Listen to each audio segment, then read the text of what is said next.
Okay, so the first part of this skirt was I had to make a pattern. You can look up how to make a skirt pattern. I will put the link of what I use in the description, but basically it gives you your measurements. You put your measurements in and then it gives you your measurements. So I use that to cut out the skirt. Next thing I did is I cut out elastic that was the right length, and I sewed the elastic together to make a circle, you know. Then I used clips to add the elastic to the skirt. Then I went around, I sewed it.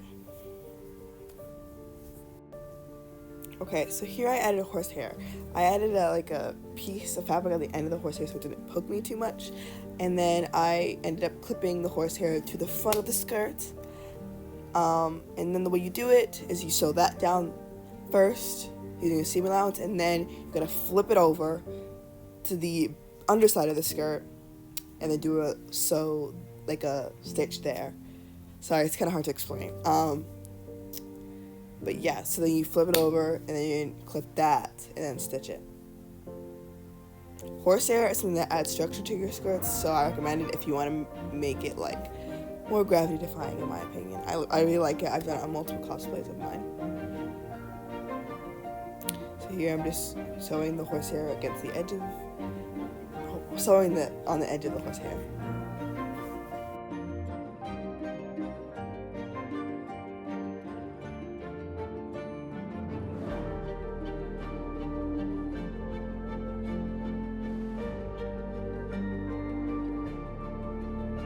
So now that the skirt base is done, I went underwater and I rinsed it, and now it's the dyeing time.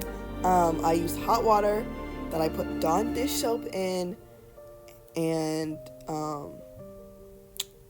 believe I put salt in it as well. Yes, I put salt in it as well. Not much salt, but do what the instructions on your dye bottle says. So that's just what my dye bottle said, but your instructions could be different. I'm using wet dye in this video. And buy the wet dye that goes with your type of fabric. So I'm pretty sure I used the one for cotton. And then you need to give it a good stir. Now here's a test patch. I think it's really important to see if it's dark enough, if you need to add more, or add more water, and see how it looks. I like the color a lot of this, and so therefore that's what I kept it. So here I pinned it to show how dark I want it. So the first pin is gonna be how really dark, second pin a little less light, and then the third one up it's the lightest. So that's what I did, and I just dipped it over and over again for a while. It took a while, but it's really worth it. And then here I'm painting on drip paints using fabric paint. This is really therapeutic and fun part to me. Not hard, just make it how you think drips would go. If I actually did one part of this skirt, I would have made the drips bigger, I think, but I do like the way they turned out.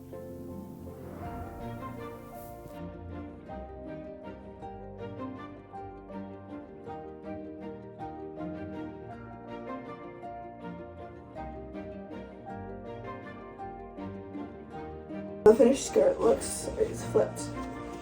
Yeah, I've seen the whole process of the skirt. I don't think I really need to explain it. And I'm gonna do voiceovers and stuff. But yeah, that's what it looks front and back. All of it. The reason this isn't painted is because either if I wanted to, I could like fold it in. But I really just wanted this is gonna be structured, but you cannot see with the cords on. So. My elastic guy at the top drips, and then I dyed the bottom.